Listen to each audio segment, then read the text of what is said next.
Ladies and gentlemen, please welcome Hans Kremer. Thank you very much. I'm really excited to be here. Still this morning, right? It's right before noon. I'm also very happy that you're all here because there's a lot of stuff going on in the world right now, and I think a lot of people are glued to television screens. But you took the time to come here, so I'm very happy with that. So, supply chain superheroes, as we will find out, that's actually you. But a few words about me. So, as the speaker said, Hans Kremer from the Netherlands, proud partner of a company called InChange. Some of you may know me or may know us for playing games, right? But I didn't come here today to play games. I'm talking about a much more serious topic, perhaps, although our games are also meant to be serious. So you see there that we have two games in the marketplace. Fresh Connection, that some of you may know or may have played. Cool Connection, that's not so much about supply chain as the Fresh Connection is, but that's bridging the financial and physical supply chain, as we call it. People in supply chain love finance, don't we? Yeah. And people in finance love supply chain, but then they don't talk enough. So we bring them together. But since we think the circular economy and the circular supply chains are so important, we've also started developing a new game called the Blue Connection. But that's out for 2019, and we're not going to discuss that today in too much detail. So, we're in your introduction. This is the little agenda that I've set up. We're going to discuss what the circular economy is all about. We're going to share with you that circular economies need circular supply chains to run. I'm going to address you as the supply chain superheroes, because that's what you are. You may not realize it yet, but you are superheroes. And then, if time allows, we're going to do some Q&A. All right, so I put on the top of this slide disclaimer, because circular economy is relatively new to me and new to us. Since we're developing this new simulation on it, we found a lot of information, and we spoke to a lot of people, we read a lot of books, but still, we do not know so much about it. We're also learning, we're greenfielding. So I would like to share with you right from the very start that I've read the book on the left by a lady called Catherine Weidman, and we have no connection to her whatever. She simply has written a good book on how you can set up supply chains in a circular economy. It's really valuable information that you can take to heart, that you can use. And on the other hand, there's the Ellen MacArthur Foundation. Ellen MacArthur was a sailor, and she did solo trips across the globe with her boat. And there she came into contact with the understanding of finite supplies. She had to pack her boat and then go around the world. And she suddenly realized, well, wait a minute, everything that I take with me now, that's finite. At some point it will be gone, and I need to have enough. I cannot have too much. And she started thinking about the fact that we have finite supplies on the globe and that the way we are treating the globe is not sustainable. So she founded the foundation quite a while ago, and in the meantime, she's become an authority. Her foundation has become an authority when it comes to circular economies and circular supply chains. So, warmly recommended. So I'm also a concerned citizen who happens to be a supply chain professional. Although, when studying the book and reading material by Ellen MacArthur Foundation, my concern changed into hope. I think there is hope when it comes to setting up circular economies. That's going to help us. I'm also very passionate about experiential learning, as you've seen by Fresh and Cool Connection. I think that really makes a difference if you want to bring something across. And I'm here to inspire you. If only a few people walk out of here after today and saying, hey, we need to do this. We need to make sure that our companies also function in a circular economy. We need to set up circular supply chains. Then I'm already very happy, because I'm very passionate about this topic. So we cannot do this in 50 minutes, but we can make a start. It's about making a start. And we're very late in the game. So if you look at the world around us today in general, it's changing at an ever-going faster pace. We spoke about ongoing urbanizations as well in the number of sessions that I attended. That's going on. We have a redefined world order. In many countries across the globe, there's new governments, new points of view. There's new relationships being built and old relationships being a bit changed, you could say, if I look between Europe and the US, for instance. Still rising inequality, political upheaval, that's all going on around us. Looking at it business-wise, on the other hand, billions of new companies will enter the market pretty soon. Internet-connected population is also increasing by huge numbers. More and more people wanting products and services to consume. That means that there's enormous growth out there, but we have resource constraints.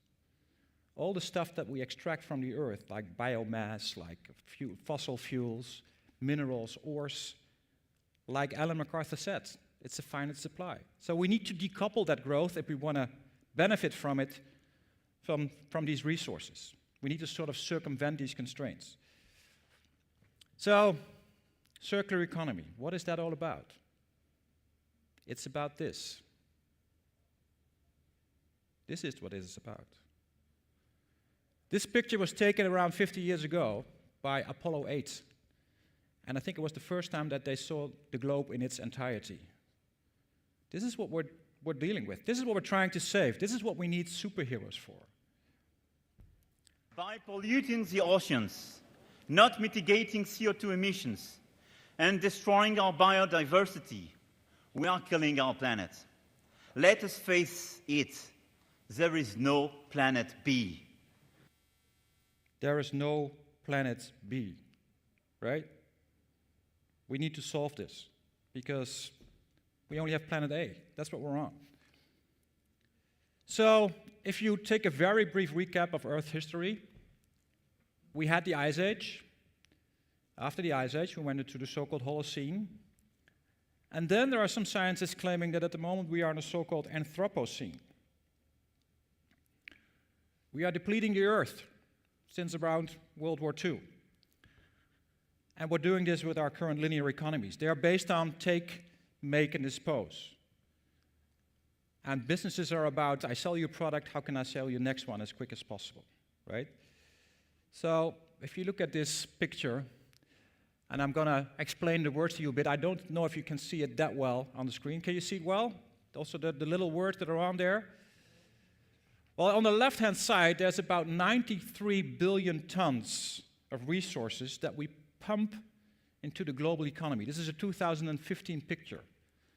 93 billion tons of resources that we pump into the global economy. Those resources are fossil fuels, minerals, ore, biomass. That's what goes in. And then all the way to the right, we try to fulfill our societal needs. We need to build housing. We need cars, communication. We need healthcare. We need consumables. We need food. That's all the way to the right of this picture. And then the gray areas to the right tell us that we emit about more than 50 tons of that. Right? So, and you also see that we put a number at the bottom right. We put things into stock. We build houses and we build cars that last us a couple of years or tens of years. But also at the end of their life, they go to waste for the greater deal. The gray line at the bottom tells us only about 8 billion tons are recycled back into this total of 93 billion tons. That's less than 10%. That's what Anthropocene is doing and meaning, right? That was a 2015 picture. Well, the idea is that it will only increase between 1900 and 2015. This became 12-fold bigger, but the next 35 years, it will double. So in 35 years, again, we will be at 24-fold, while the first 12-fold took us 150 years. So this goes quicker and quicker. Linear economies have linear supply chains. Linear supply chains pollute. They take up natural resources. They lead to littering because we as consumers also have a part to play here. So we also litter and stuff. And then at the end of life of the product, it goes to waste. It goes to landfill. Or it's downcycled, meaning it's somewhat used, but at a very low value, end value of it. And only a little part is recycled. So that has serious consequences, as we can see all around us. They call this, by the way, airpocalypse in China. Airpocalypse. Plastic soup. And well, you know about this in Cape Town, I guess, right? So you have a big water issue. By the way, I really admire how you go about it when I see all the measures that are being taken. It's fantastic. So that's going on, but there's also growth, right? It's not only doom and gloom. There is growth, as said. Earth population is growing. People getting promoted to middle class is growing. So fantastic opportunities for growth, as long as we don't continue on the road that we're on. As you can see also, this is quite a nice quote from a guy called Kenneth Boulding. If we continue like this, that's mad, right? We can't continue like this. So we're going to think of something else. We're going to move from linear to circular economies, where the main premise is that waste turns into resources. And that is very promising. That's helpful. Then we can capture those growth opportunities without destroying the globe that we're on. Some definitions then more in words. So the first one is by the European Union. So that's a little bit more formal. It's about sharing and leasing and reuse, repair, refurbishment, recycling, as you can see. There's also a businessman making a comment here. It's actually quite nice. He says, actually, you take nothing and you waste nothing from the earth. You do no harm. You do well by doing good, not at the expense of the planet, but of less alert competitors. Also, keep that in mind, right? People that are at the forefront of this could be tomorrow's disruptors in terms of business. Living systems have been around for a few billion years and will be around for many more. In the living world, there's no landfill. Instead, materials flow. One species' waste is another's food, energy is provided by the sun, things grow, then die, and nutrients return to the soil safely. And it works. Yet as humans, we've adopted a linear approach. We take, we make, and we dispose. A new phone comes out, so we ditch the old one. Our washing machine packs up, so we buy another. Each time we do this, we're eating into a finite supply of resources and often producing toxic waste. It simply can't work long term. So what can? If we accept that the living world's cyclical model works, can we change our way of thinking so that we too operate a circular economy? Let's start with the biological cycle. How can our waste build capital rather than reduce it? By rethinking and redesigning products and components, and the packaging they come in, we can create safe and compostable materials that help grow more stuff. As they say in the movies, no resources have been lost in the making of this material. So what about the washing machines, mobile phones, fridges? We know they don't biodegrade. Here, we're talking about another sort of rethink, a way to cycle valuable metals, polymers, and alloys so they maintain their quality and continue to be useful beyond the shelf life of individual products. What if the goods of today became the resources of tomorrow? It makes commercial sense. Instead of the throwaway and replace culture we've become used to, we'd adopt a return and renew one, where products and components are designed to be disassembled and regenerated. One solution may be to rethink the way we view ownership. What if we never actually owned our technologies? We simply licensed them from the manufacturers. Now, let's put these two cycles together. Imagine if we could design products to come back to their makers, their technical materials being reused and their biological parts increasing agricultural value. And imagine that these products are made and transported using renewable energy. Here we have a model that builds prosperity long term. And the good news is, there are already companies out there who are beginning to adopt this way of working. But the circular economy isn't about one manufacturer changing one product. It's about all the interconnecting companies that form our infrastructure and economy coming together. It's about energy. It's about rethinking the operating system itself. We have a fantastic opportunity to open new perspectives and new horizons. Instead of remaining trapped in the frustrations of the present, with creativity and innovation, we really can rethink and redesign our future.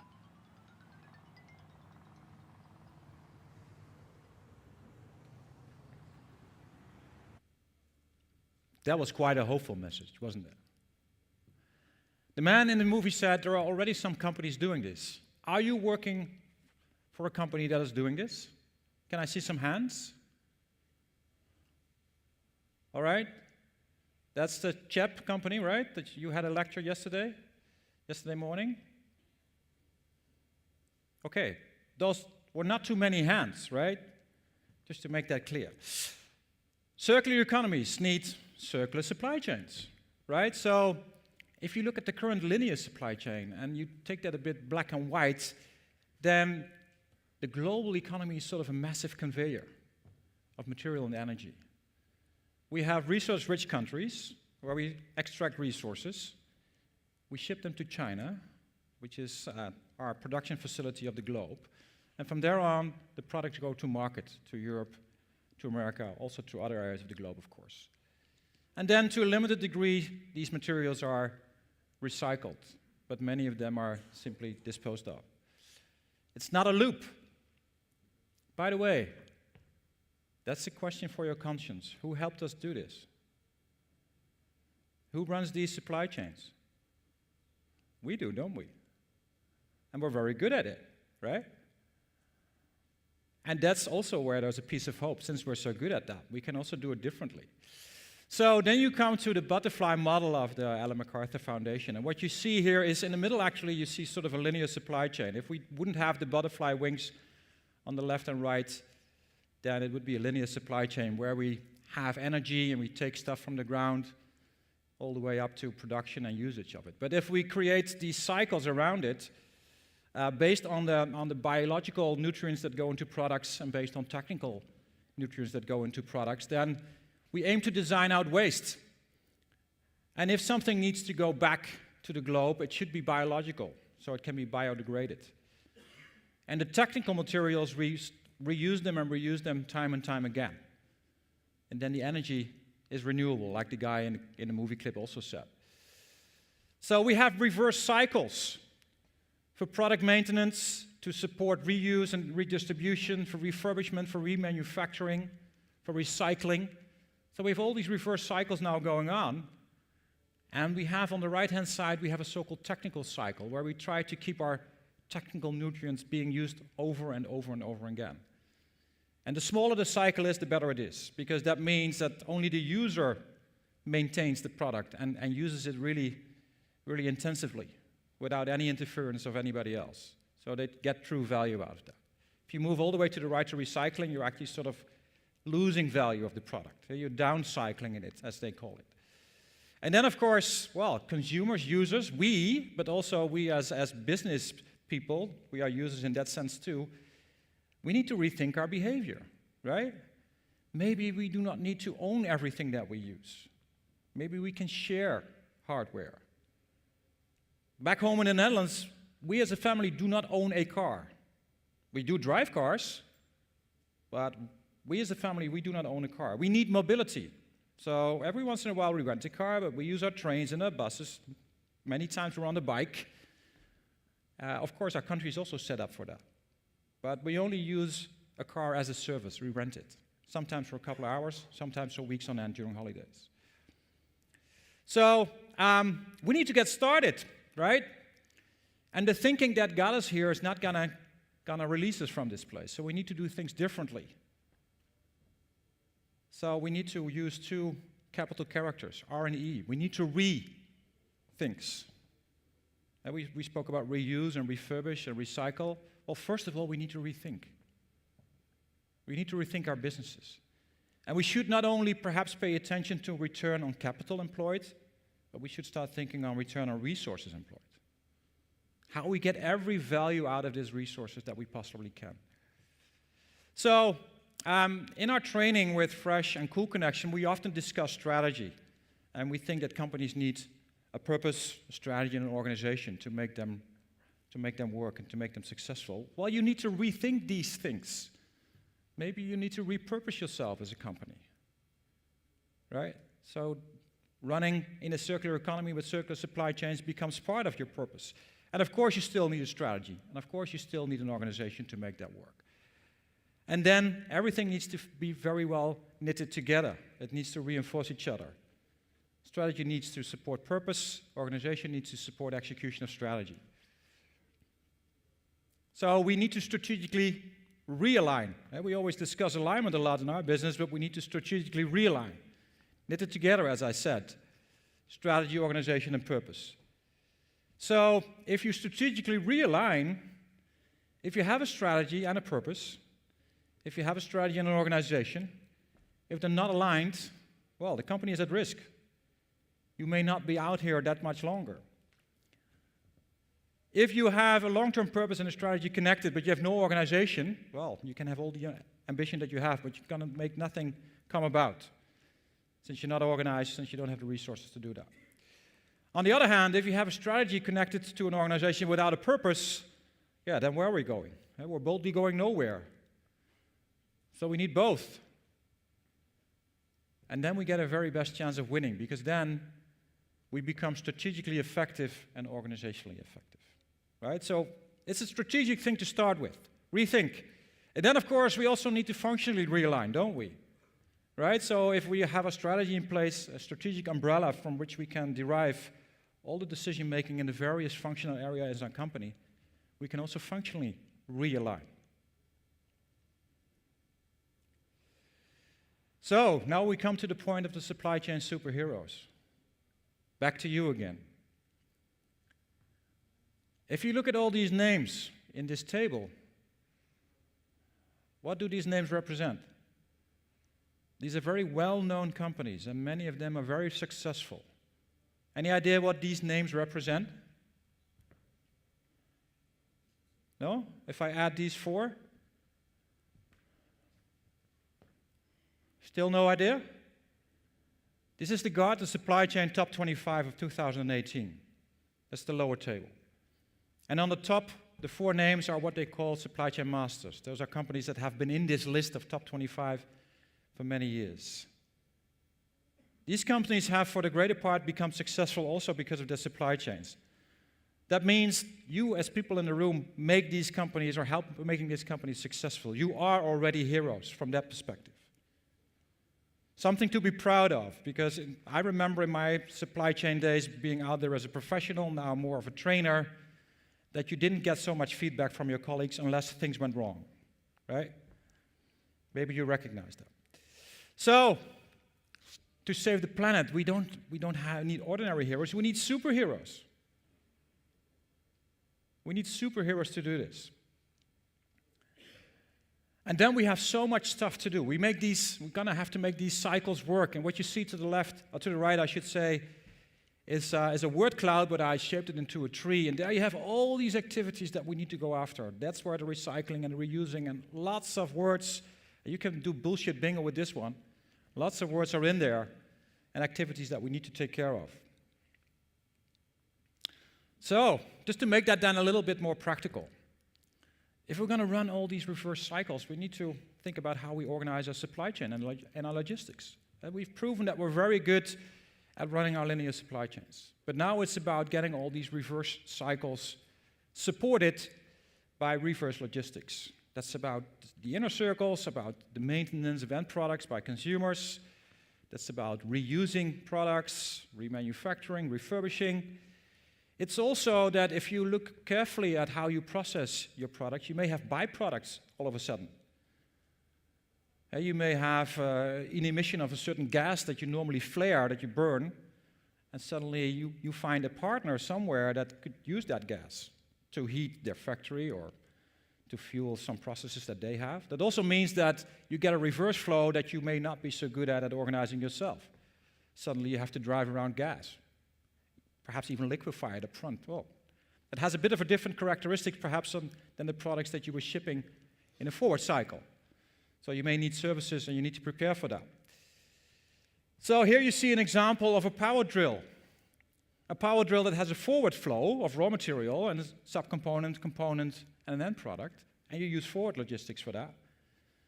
But if you want to take it apart again to a various degree, dependent if you're reusing or remanufacturing, refurbishing, you need reverse logistics. That's just as important.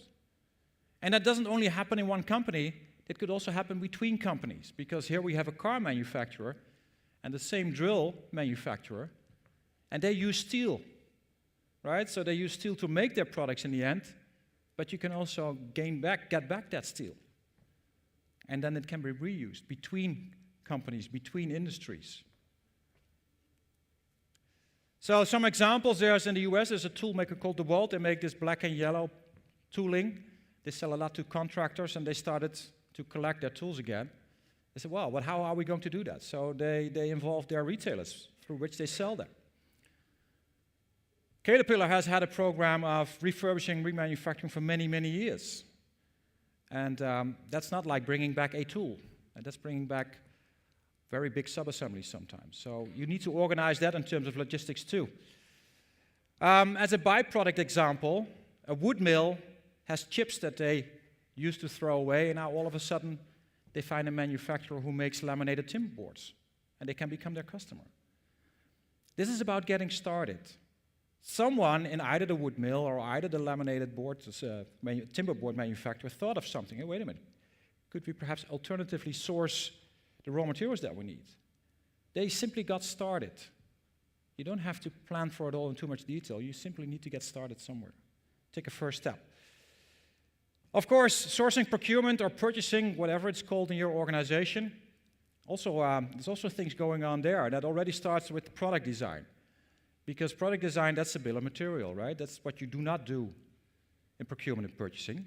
But that decides what inputs you need from a procurement and purchasing point of view. So we also need to think about how we design or redesign our products. And then we need to focus again on that we have inputs, circular inputs, like the biodegradable ones in the end, and the technical nutrients that we need, that we can separate them properly. So redesign, and then, of course, aim for less materials that you need. Build products that are built to last. Build products that you can possibly reuse. And then, of course, you need to make sure that the materials that you use are quite logically safe, renewable, recycled or recyclable. And a good example of that is the adidas ocean plastic shoe. But yeah, an ocean plastic shoe also sounds a bit odd, doesn't it? Because that plastic was not supposed to be in the ocean anyway, right? But they found a way, they redesigned a shoe, or they designed a new shoe, and they said, hey, we can use this to our advantage. So that's what they came up with. And it's simply about being creative. And like I said, getting started. You may need to find new or other suppliers. Or you may be working with your existing suppliers and, hey, get together and start figuring out together what you can do. Right? So, and again, it's about getting started. So I wouldn't start all over the place with everything that I source and with every supplier that I do business with. But I would simply make a start somewhere in my organization in a limited way that is controllable, that's manageable, and that you can score a first success. Could also mean that you're looking at your own process, that suddenly all of a sudden you think, wait a minute, I have waste that could be used as a byproduct for other companies. And what you see here is a root crop processor. They get their root crops in, and there's a lot of soil attached to these roots, to these root crops. And instead of throwing that away, they said, well, we could sell this. We could sell this to garden centers. We bag it, and they can sell it to their consumers. Right, those are thoughts that can come up. Of course, we also need to think about operations and manufacturing, right? So we redesign products, we need to redesign our processes. Processes that are then aimed for less materials, that see waste as food. So no longer waste that we simply throw away, but it becomes a byproduct that others can use. And of course, you use renewable resources to propel this all. So it's about finding ways to recover value from every input, not looking at labor, but at all the other inputs that you have. So that's the return on resources employed that you can focus on as a KPI. You may see that there are new factory situations that exist, and I'll give you an example in a moment. They call them eco-parks, because companies start becoming to be related in different ways, one with the other, since we can use each other's byproducts and each other's waste and so on. And you may also start seeing less of the massive conveyor belt, because there's so many new production technologies now out there, for instance 3D printing, that we can enable manufacturing to become more regional and more local. On the other hand, you as consumers are becoming more and more demanding. That also goes on and on and on. That also means that you're actually asking companies where you buy your products from for short lead times. So that also is a reason that drives manufacturing more to a local and a regional perspective. So this is an eco-park example. This exists in Chicago. It's called The Plant. And what you see here is a number of restaurants that sit in this compound, you could say, or in this facility. And restaurants, they have food waste that normally goes to landfill. Well, they said our food waste, and there's also 2 breweries there, the waste that we have goes into a piece of equipment that can create energy. And that energy that can heat the building. And that energy can be used for lighting. And what doesn't get processed can feed fish that we sell in our restaurants, right? So now I'm feeding the fish, as you can see there in the middle, but fish, they of course live in water, and the water doesn't stay clean because they do not only eat, but they also pee and poo in the water, right? So the water gets dirty, so we need to clean the water. Oh, but we have a solution for that. We can grow plants in there. Plants, by the way, that we also harvest and again use in our restaurants. Plants that need carbon dioxide to be able to grow, and also the food that they get from the fish, and then they give us oxygen in return. Oxygen that I need in the brewery on the left. So this is a very practical example of a number of companies that, if you look at them at restaurant business and other businesses, that are they so closely connected? Well, they rethought it and came up with this solution. Right? So that's an example of an eco-park. Of course, it's also about consumers and users, to get them to the table. They need to play ball. Some of them are already doing this. There's lots of consumers already out there that expect this kind of behavior. There's a new book just out, I think it's by Yoshi Shafee from MIT's CTL, and he has written a book about circular supply chains and circular economy.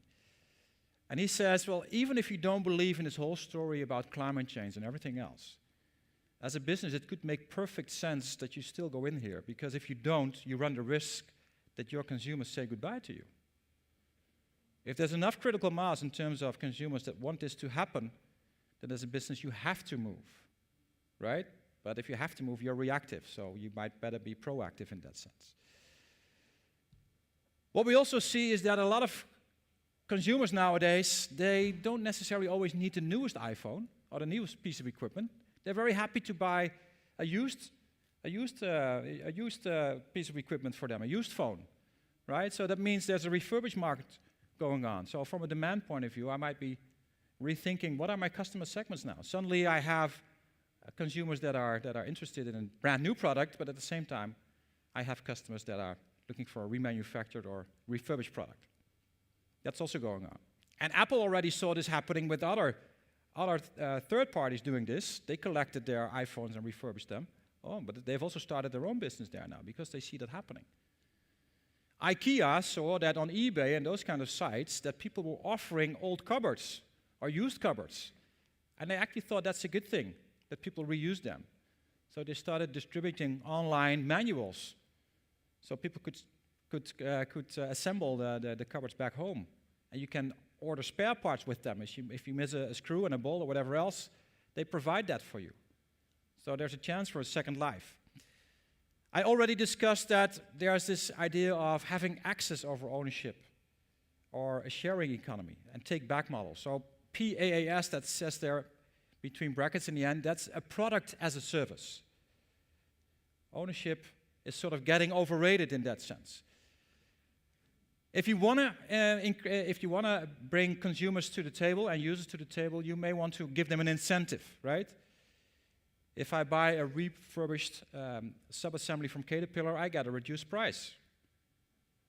But it's much cheaper for them to refurbish a subassembly than to making one all the way from scratch, where they need virgin material and everything else. So it's an advantage for both, but you can incentivize your consumers and your users to make this happen. And then, of course, the whole demand planning activity and forecasting also becomes a bit different. There's influences there as well. Because you need to take into account the prolonged use of your products. That's what you need to start thinking of as well. You're going to have a need for services and a need for spare parts. That needs to be part of your demand planning and forecasting plans and numbers, so that you can service those consumers and users that have a need for that. There's volatility most likely in reverse flows that you don't normally see with the flows that you get from your suppliers, because those flows are controlled by you. You order, and hopefully they deliver, and in most cases, of course, they do. But that's in your control. If you order less, the flows become less, and if you order more, the flows become more between a certain bandwidth.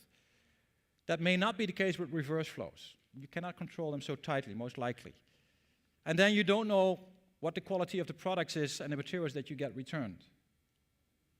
So there's inspection going on, and if you need to disassemble products, if you're collecting all kinds of mobile phones to disassemble, you may get multiple brands there. That's hard to automate. So there's a lot of manual labor involved as well. So here you see a flow of how repair, refurbishment, and recycling could go. So we have returned products. They either go to an original manufacturer or they go to another organization that does this for them or standalone. And then they sort, they disassemble, they inspect, and you get remanufactured or refurbished products that have a full warranty, for instance, and they go to the so-called first market. People that want a new product with the same warranties and everything else. Could also go to the second market if you repair or refurbish. And then it goes back to the forward supply chain. So that's what that could look like. And there's actually quite a number of examples already out there. Patagonia, they sell high-end outdoor clothing. They can teach you, they can help you in repairing the products that you have from them. Or if you're not able to do it yourself, then they can do it for you at a low fee. There's been a Dutch initiative called Fairphone, and there's this guy, he wanted to make a phone, and he's already in his second edition. There's a very nice documentary about this development of the Fairphone and how he does it. And he wants to be really honest and sincere in the way he goes to market. Also when it comes down to production in the Far East, also when it comes to sourcing materials, it's a real struggle. He almost mentally breaks down if you watch the documentary. Because at some point he has to compromise a bit. And he really suffers from that. But he also sees how the world is organized in that sense. But they try to build a modular phone in a very honest and sincere way. A phone that can last a lot longer. You saw in a movie clip that if we have a washing machine, do we need to own a washing machine? Necessarily? There's a company called Bundles, and they sell wash cycles. So it remains their washing machine. That could also help us in buying higher quality products, by the way, because higher quality products, if we want to have them and want to own them, that may not be possible for everybody, because it's simply too expensive. But a lease model might work for a lot of people. So we can actually deliver more high quality products to the marketplace. We shouldn't deliver poor quality products to the marketplace anymore, because they lead to more waste. We have a new retail organization in the Netherlands. It's been out there for a couple of years. It's called The Action. And many households go there for very cheap pieces of toys. Very cheap toys and all kinds of material for kids. Families love that because at a very low price they can buy something for their kids for whatever party they throw, for whatever birthday they have. But it's used for about a week or two. and then it goes out of the door. And it comes in big containers all the way from China. Pooh. I don't think that's such a good model in the end, but okay. If we can get consumers to play ball and users to play ball, those retail chains perhaps also disappear because of that. We should not forbid them, that is not the idea, but that's where consumers also are powerful. Then you have Rolls-Royce, and they not always sell their aero engines, but you can use their aero engines power by the hour. So you pay by the hour for using their engines. Philips does the same thing at Schiphol. Philips doesn't sell light bulbs or light equipment anymore. They sell simply light. If you're there, then of course you don't notice any difference as a visitor, but it becomes very important all of a sudden for Philips to keep the lights burning, whereas in the former situation where they sold the lights, it was actually quite important that at some point they didn't work anymore because they could sell a new light. And now it gets totally reversed. That's the idea behind that, and that could give you ideas in the demand side of the business. We also see royal interest in what we're doing when it comes to the circular economy. So I mentioned that we are developing a new simulation because I can talk to you all I want about this topic. We already know, as people that are passionate about experiential learning, if we give you an experience with running a company from a circular supply chain perspective, you will learn so much more, and you will get so much more insights. If you don't apply what you learn, if you don't apply what you hear about what I tell you, it will be gone within an hour. 50% of that is gone. So we thought we need to use our capability to build a simulation that really focuses on the circular economy. And we were so happy that we were invited to Luxembourg, a small country next to the Netherlands, where our king showed up, and we had 90 seconds with him to speak about circular economy. And he's very interested in water management, so he has an interest in a resource there. So yeah, we were very happy with that. But of course, it's also a great marketing message. I would like to leave you with this quote. I didn't make it up totally myself, right? Some of you may know this. And I would also like to leave you with a picture that comes on in a moment, and then we have about 8 minutes left for Q&A. And this is the picture, and it has a title, and I put it there on purpose.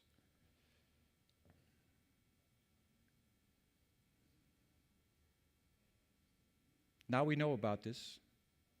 We can no longer ignore it. We have to do something.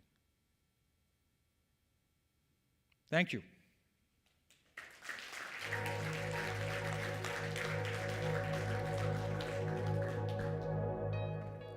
Thank you, Hans. That was really something to think about. I had a privilege to be involved in a charity project, and we ran 7 marathons in 7 days in 7 countries. And besides for the very good weather in Netherlands, it was hard to dispose any waste without sorting it. So I want to leave you with a question. Who of you at home sort your waste? So there's a few hands, but where they enforce it in the Netherlands and they don't necessarily do it here, it will start at home. So like Hans said, it starts with you being the superhero. Is there any questions for Hans?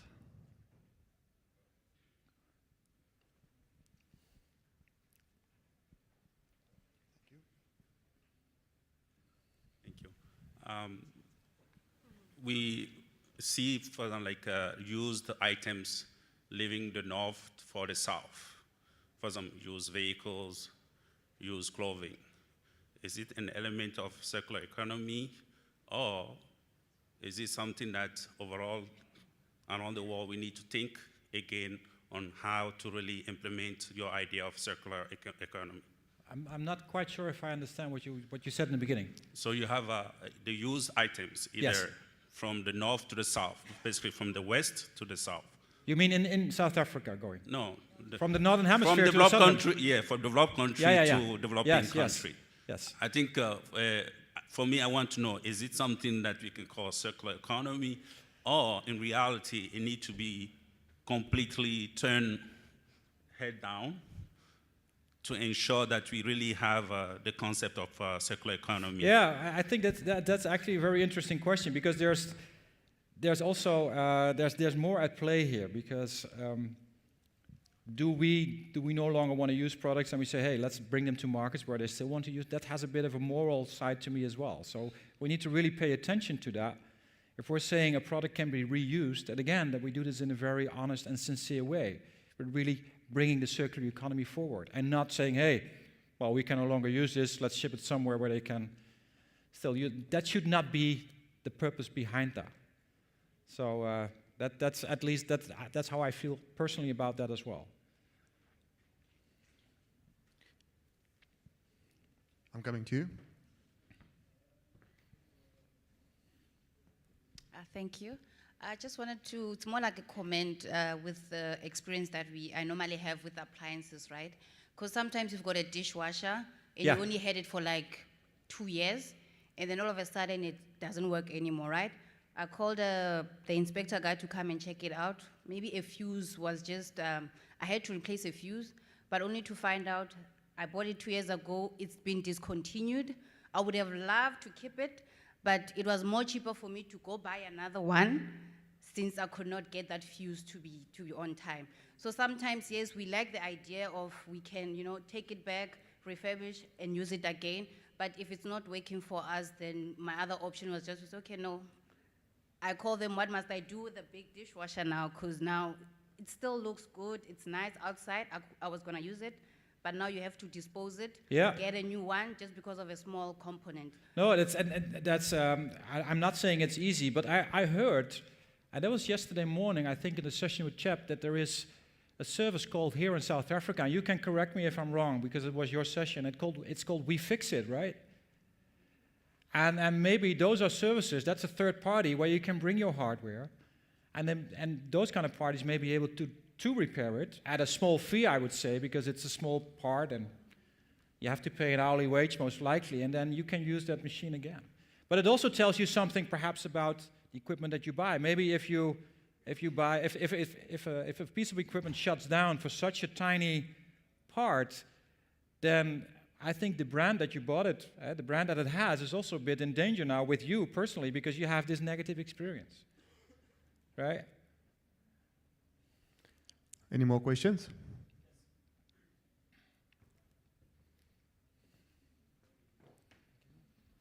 Thank you.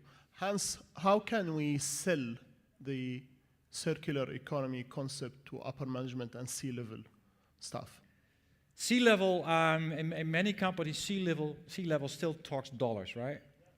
We have the same challenge when it comes to explaining about the importance of supply chain. If we're not careful, we start talking nitty-gritty detailed supply chain with them, they're not interested. They're interested in the monetized side of the business. And that's exactly what you need to talk about when it comes to the circular economy. I didn't discuss it in that much detail, but there's lots of money to be made as well. And there's lots of labor to be created as well. So that's part of the hope that I have that this will work, because from a financial, a purely monetary point of view, it's also smart for businesses to do this. It's really smart. They're going to do well with it. And the boardroom is interested in that story too. Right? So, other questions?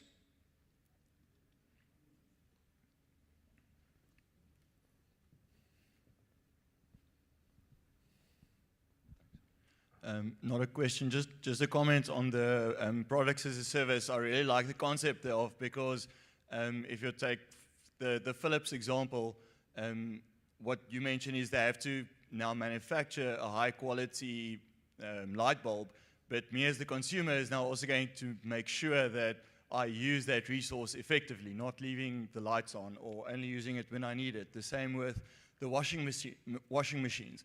Yeah. If I'm going to pay per cycle, I'm going to make sure that it's a full cycle when I'm using it, which means there's that whole